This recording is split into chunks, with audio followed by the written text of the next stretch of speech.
Holy f. Oh heck yeah, we got one. The Porsche Taycan 4S, and she looks friggin' beautiful. So for those of you that don't know, this is Porsche's first full electric vehicle. Well, I guess the Turbo S was, but whatever. First full electric vehicle, and ours comes in at a cool $160,000.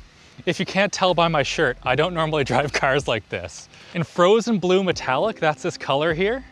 The rubber neckitude is level 10. Like every single person, the person in the van over there that's like waiting for someone across the road, they are just people that drive past. Every single person that you go past, they're all just like, look at it. It's friggin' beautiful. Now starting off in the front here, let's see how the front is. You come in here, there's a little red latch there that you have to pull. Got it. And there's a respectable amount of space in here. I would say that you can probably fit, if you take like 124 and put it down sideways, you can take another 24 and put it on top, and then 100% ready for the cabin parties. I'm sure that's what everyone is using these for. Now, not only is this thing beautiful, but it also is a real slippery boy. So one thing that's super cool, down here there's actual little doors that close across these radiators when they're not needed to bring the coefficient of drag down to 0.22. I'm not 100% sure on that because those rims might bring it down to 0.25, but either way, incredible. Now for those of you that aren't totally sure what coefficient of drag is, basically the lower it is the better, because that means that there'll be less resistance as the car is moving through the air. I think a Volkswagen Golf lands somewhere around like 0.32, 0.35. Prius is 0.28, so getting 0.22 is frigging incredible. Now that said, we do have the rims off of the Turbo S. The ones that come stock on this have more of like a turbine-y design, which I think helps out your coefficient of drag, but these things look really sick. That said though, the options on this car are friggin' insane. So these wheels right here, $5,300, and this bit of blue paint is another $1,300. There's over $40,000 worth of options on this thing. It's friggin' crazy. Speaking of options, Panaroof comes with the premium package. That's another $8,000. But what is really cool is that right here, you get your charger, you give that thing a little flick, and it opens up. And there's chargers on both sides, so you don't have to worry about how you pull up to the charger. I think it's just a really nice little touch. Moving across, the door handles, they pop out a bit, but they can stay in. Now, I'm always concerned about things like this, like being from out east, you have an ice sheet over it, you just can't open your car doors. But that said, if you own one of these, it's in a heated garage. Like, it's not gonna be a problem for you. But you wanna get in, pops out, easy. Even the butt of this thing looks really good. Then again, one mild complaint that I have is that these thick old haunches make it really hard to figure out just how big the car is, but you'll get used to that eventually. Back here, we do have a spoiler that does lift up at speed, and also a trunk, of course. I like that they have the button here that's easy to find, and I also really appreciate that to close it, they have not just close, but close and lock. Just saves you a step. Nice touch. In here, we have the slate for this video. I think it's a lot of room. Brandon said it wasn't, but it's a sports car. What do you expect? And also a big old charger. Oh, they give you the whole thing in here too. I know that this comes with a tire repair kit, but I don't know where it is. That's something you can figure out in the owner's manual when you have that problem. We also have some nice little cubbies down here to chuck your wine bottles. I don't know, if you have one of these, you're probably putting like $1,300 worth of wine in there, but you know. Rear seat room's impressive. So this is behind the seat in its full back position. It's further forward when I actually get the driving position set, and I can still sit very comfortably back here. You also get heated seats and some little aircon. Very nice. Additionally, you also get cup holders and a full-blown ski hatch. I can't show you that because it's hitting our camera, but you get the deal. There even appears to be a vent for foot heating, so cool, I guess. My only complaint about back here is that there's no charging ports as far as I can tell for the rear passengers. Maybe that's an option for like $5,000.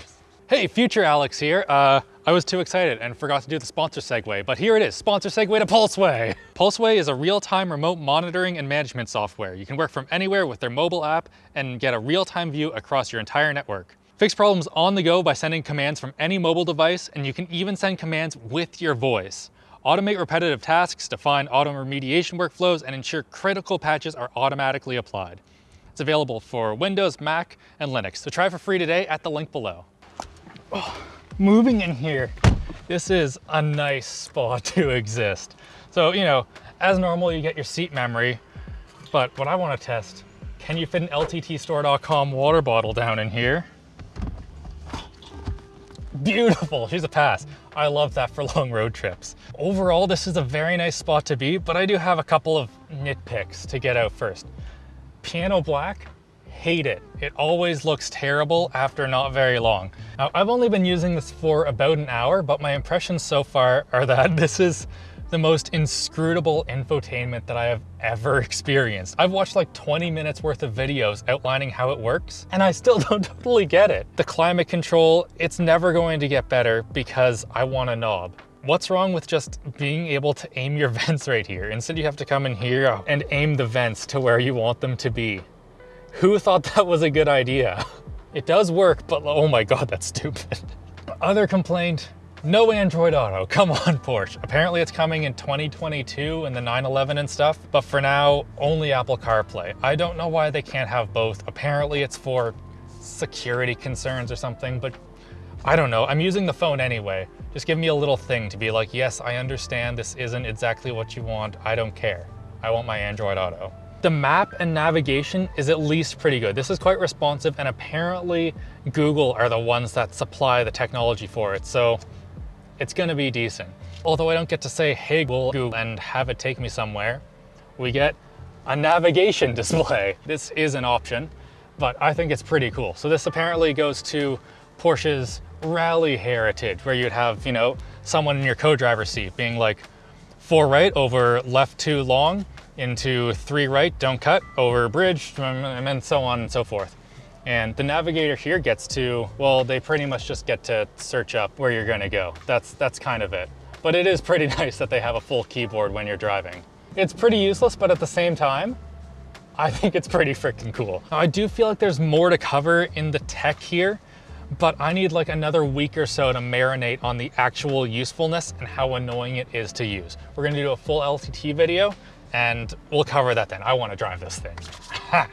Now, the first thing that I noticed while driving this thing is that the backup camera is trash. Oh my God, it's so bad. I can't tell if that's an Elantra beside me or a skyscraper. And also when you turn the wheel, it changes where exactly it shows you, which you'd think would be good, but it just makes it really hard to judge where everything is. When I was backing out of this car from Linus's driveway, I had to move my Golf out of the way to make sure that I didn't damage the nice blue paint on my Golf. It does have a 360 cam, it's fine, but like when you have $5,300 rims, it's not good enough. First of all, these seats and the driving position, I think I like it. It's kind of hard to say. There's 14 adjustments that you can do with the seat, as well as like steering wheel placement and stuff. And I'm sure that somewhere in there I can find the perfect balance. I haven't found it yet, but I think I will pretty soon. One thing this does that I actually quite like is when you're going along and you kind of like take your foot off the gas, it basically just keeps you at the speed that you're going. I'm going up a hill right here, so it isn't, but it basically just has auto cruise. Now, it is kind of the exact opposite of 1-foot driving, but I'm not a huge fan of 1-foot driving because you have to have your foot always on the gas. So I'm personally a fan. As for comfort, I would say it is exceptional, especially given this is a sports car. So this, you do get adjustable dampers, awesome, I love them. I think everything should have them, at least everything above like $40,000 should have them.